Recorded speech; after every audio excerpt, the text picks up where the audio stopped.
Hi everyone, welcome to the channel prepare with Ichchha. Exam आपका हो गया है प्रीलिम्स का। अब तक तो ऑफिशियल आंसर की भी आ गई है। आप लोगों ने अपने मार्क्स देख लिए होंगे, जोड़ लिए होंगे, तो थोड़ा मोटा मोटा आइडिया आपको लग गया होगा कि आपके कितने क्वेश्चन सही हो रहे हैं नेट में।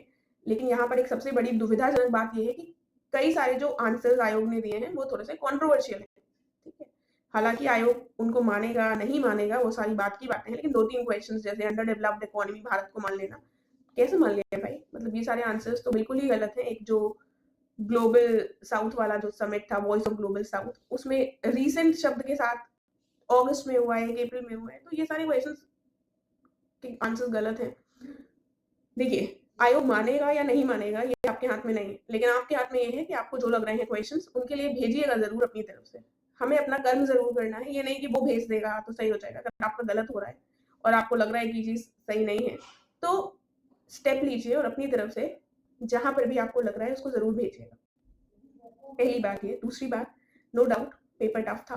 मैंने ये नहीं कहा था कि पेपर टफ नहीं, मैंने कहा था पेपर थोड़ा ऊट-पटांग है। तो मतलब उसको टफ इसलिए था क्योंकि वो थोड़ा-सा ऊट-पटांग था, इसलिए वो डेफिनिटली टफ था। पेपर को ईज़ी नहीं कहा जाएगा, ना ही मैं कह रही हूँ। और साथ में लेंदी इतना ज़्यादा था कि बहुत सारे स्टूडेंट्स ऐसे हैं जिनके मैसेजेस आए कि उनका पेपर छूट गया, वो पढ़ नहीं पाए क्वेश्चन। शायद वो एलिमिनेट कर पाते, लेकिन वो नहीं कर पाए, लेंदी होने की वजह से।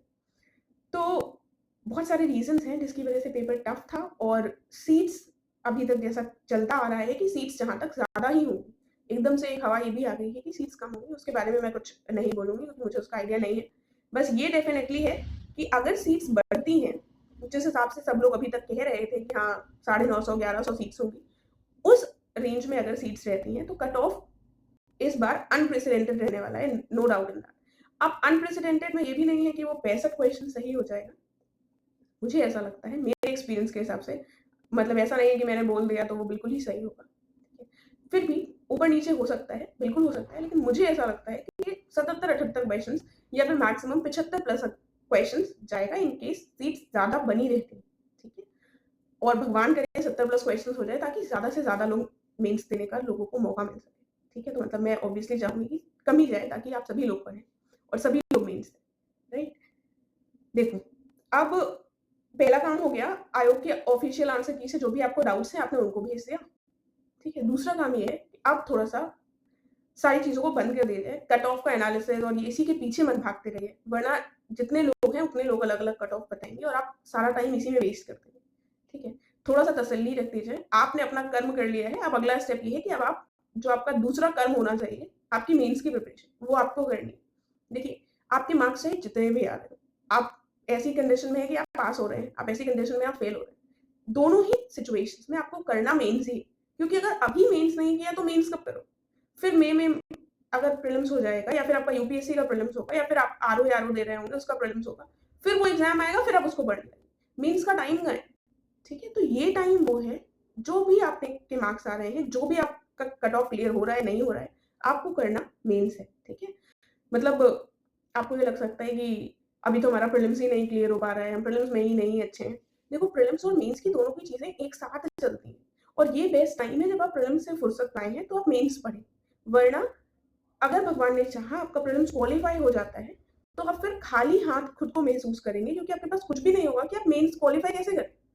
ठीक है? 2 ढाई महीने, 3 महीने में मेंस पूरी तरीके से ऐसे नहीं हो पाता। ठीक है? उसके लिए काफ़ी ज़्यादा मेहनत करनी पड़ती है। तो अब आप मेंस में करेंगे क्या? देखिए, मैं कोशिश कर रही हूँ कि जनवरी के फर्स्ट वीक से एक बैच लेकर आऊँ। उसमें थोड़ा-सा गाइडेंस प्रोग्राम होगा, उसमें हम आंसर राइटिंग करेंगे और आंसर राइटिंग डिस्कस करेंगे। जो सोर्सेज़ वगैरह प्रोवाइड करने होंगे, वो मैं बता दूँगी कहाँ से आपको क्या रेफ़र करना है। ठीक है? मेंस के लिए मुझे पता है कि मेंस के लिए मटीरियल शायद आपको मिल जाए या फिर आप चीज़ों को खुद अपने लेवल पर कर सकते हैं, तो बिल्कुल कीजिए। मुझे नंबर ऑफ स्टूडेंट्स से ज़्यादा ये चाहिए कि जो मेरे साथ मेंस में जुड़े वो उसका मेंस क्वालीफाई हो। मेंस के लिए क्या डिटेल्स होंगी वो मैं बाद में बताऊँगी। फिलहाल अगर आपने शुरू कर दी है पढ़ाई और आपको लग रहा है कि भाई जनवरी से सभी लोग जनवरी से अगर शुरू करेंगे, तो फिर आप अभी क्या करें? अभी क्या करो? वो सब्जेक्ट पढ़िए मेंस का। पहले अगर आपको सिलेबस से आप वाकिफ़ है, वेल एंड गुड। जिसको सिलेबस नहीं पता तो वो पहले सिलेबस का प्रिंट आउट निकालो। देखो जो 6 सब्जेक्ट्स हैं, उसमें क्या-क्या चीज़ें हैं, कौन-कौन सी चीज़ें आती हैं, हमें थोड़ी-सी अवेयरनेस बहुत इम्पोर्टेंट है। ऐसा नहीं है कि हमें 6 डीएस के पेपर में पता ही नहीं है कौन-सा क्या है।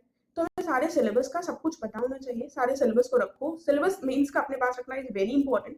आपको यहाँ पर ये नहीं है कि हम किताबें पढ़ने लगे, हमें सिलेबस के पॉइंट वाइज़ चीज़ें हमें चाहिए। अगर हमारे पास हैं, आप पहले नोट्स बना चुके हैं, उनको आपको अपडेट करना है, ठीक है? जीएस 5 और 6 के नोट्स भी आपको मैं ऑलरेडी उस पर वीडियो बना चुकी हूँ, क्या सोर्सेज़ हैं, आपको रेफर क्या करना है। उसके बाद साथ में आपको करना क्या है, आंसर राइटिंग प्रैक्टिस शुरू कर देनी है। आंसर राइटिंग के लिए कोई मुहूर्त नहीं निकलेगा कि भाई इस दिन से करना है, उस दिन से करना है। जिस दिन से आप करना चाहेंगे, आप आज से करना चाहें, बिल्कुल शुरू कर सकते हैं। अगर आप जनवरी से शुरू करना चाहते हैं, तो कर सकते हैं। तो आपको सिलेबस उठाकर उसको देखना है, आपके पास क्या नोट्स हैं, उसको एक बार उठाइए। जो लोग पहले से कर रहे हैं, उनके पास नोट्स शायद 1.5 साल से खुले नहीं होंगे, तो वो खोल सकते हैं। जिन्होंने अभी 6 महीने से नहीं खोले हैं, तो वो खोल सकते हैं। साथ में एक जो दूसरी इम्पोर्टेंट चीज़ आती है, हिंदी। हिंदी में जो वोकैब्युलरी है, अब ये टाइम है कि हम हिंदी पढ़ना शुरू करें। आपको हिंदी को वोकैब्युलरी वाला पार्ट लर्न करना है। थोड़ा-थोड़ा रोज़-रोज़ उठाओ कि हम भाई हाँ, ये 2-3 पेजेज़ हम लर्न करें, ठीक है? अभी प्रीलिम्स के रिज़ल्ट पर फ़ोकस मत कीजिए, जो टाइम है हमको मेंस का पढ़ना है। भगवान ने चाहा कभी ना कभी, ये बार नहीं तो अगली बार, मेंस का मौका आपको ज़रूर मिलेगा। तो आपको मेंस रेडी रहने के लिए ये वाला जो टाइम है, उसको अपने बेनिफिट के लिए यूटिलाइज़ करना है, ठीक है? तो अब आपके पास 2 चॉइसेस हैं, या तो आप मेंस पढ़ें या फिर आप कट ऑफ खेलते रहें और कट ऑफ देखते रहें। ठीक है? तो आई होप आप इतने सेन हैं कि आप अपने लिए सही डिसाइड करेंगे। और मेंस की जो बाकी डिटेल्स हैं, कैसे मैं करूँगी, क्या करूँगी, उसके बारे में मैं अलग से वीडियो बना दूँगी।